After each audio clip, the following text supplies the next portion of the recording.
Assalamualaikum warahmatullahi wabarakatuh.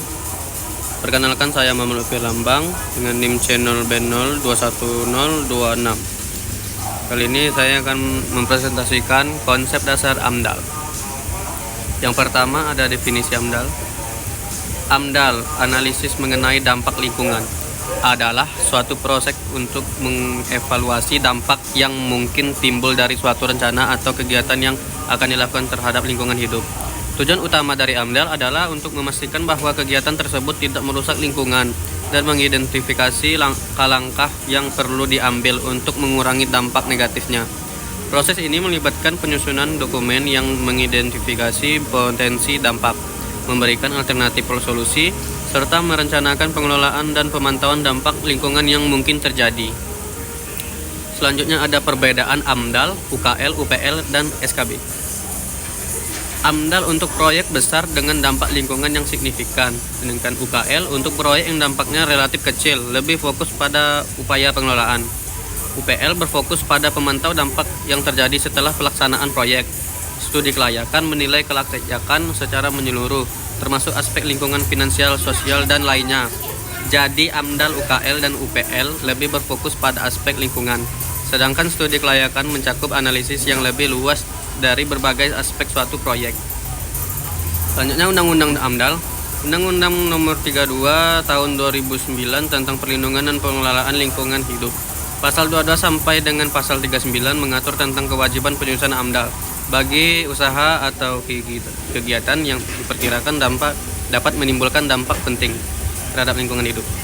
Peraturan Pemerintah Nomor 27 Tahun 2012 tentang izin lingkungan. Peraturan ini mengatur lebih lanjut mengenai prosedur izin lingkungan termasuk penyusunan AMDAL serta perannya dalam proses perizinan.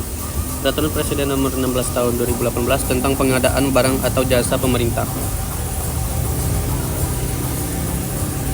Prinsip penyusunan AMDAL. Prinsip kewajiban atau obligasi. Setiap usaha atau kegiatan yang berpotensi menimbulkan dampak besar terhadap lingkungan wajib melakukan AMDAL.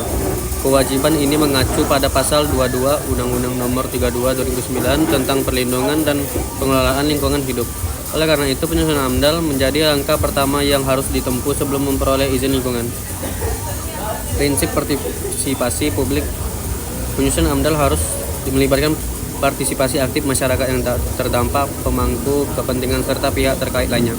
Hal ini bertujuan agar pendapat dan aspirasi masyarakat dapat diperhitungkan dalam analisis dampak lingkungan dan langkah mitigasi dan disusun.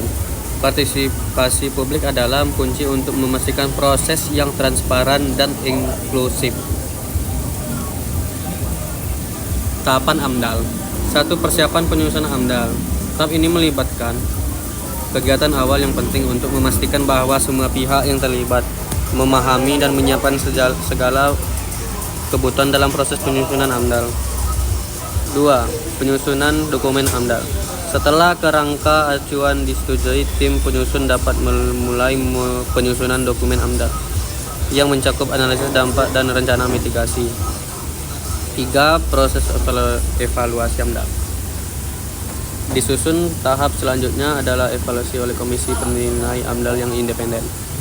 4. Penerbitan izin lingkungan. Setelah dokumen AMDAL disetujui, tahapan selanjutnya adalah penerbitan izin lingkungan yang diperlukan untuk melaksanakan kegiatan.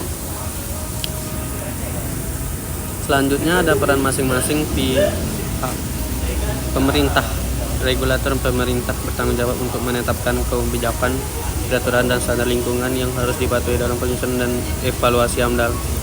Pemerintah juga yang menetapkan jenis proyek yang wajib melakukan AMDAL.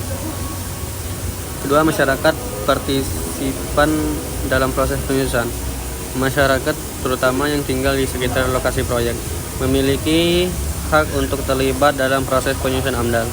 Mereka dapat memberikan masukan dan mengungkapkan potensi dampak yang mungkin terjadi akibat proyek yang akan dijalankan. Yang ketiga ada konsultan. Penyusunan dokumen AMDAL. Konsultan lingkungan yang memiliki keahlian di bidang ini bertugas untuk melakukan kajian dan menyusun AMDAL. Mereka mengidentifikasi, menganalisis, dan merumuskan dampak lingkungan dari suatu proyek, serta menyusun serta rencana pengelolaan dan pemantauan lingkungan. Selanjutnya ada dampak lingkungan.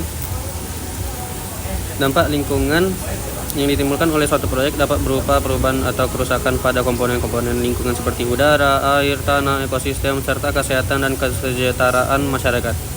Berdasarkan kategori ini, dampak lingkungan dapat dibedakan menjadi beberapa jenis. 1. Dampak terhadap udara.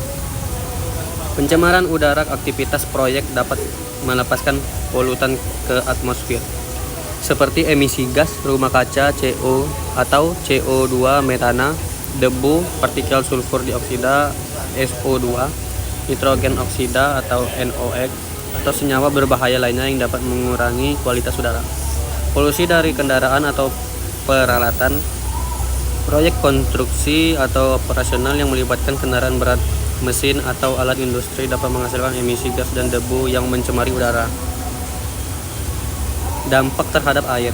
Pencemaran air, limbah industri atau cairan kimia yang dihasilkan dari proyek dapat mencemari sumber daya air, sungai,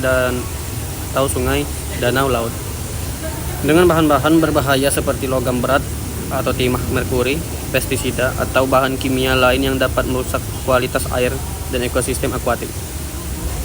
Perubahan salinitas atau aliran air.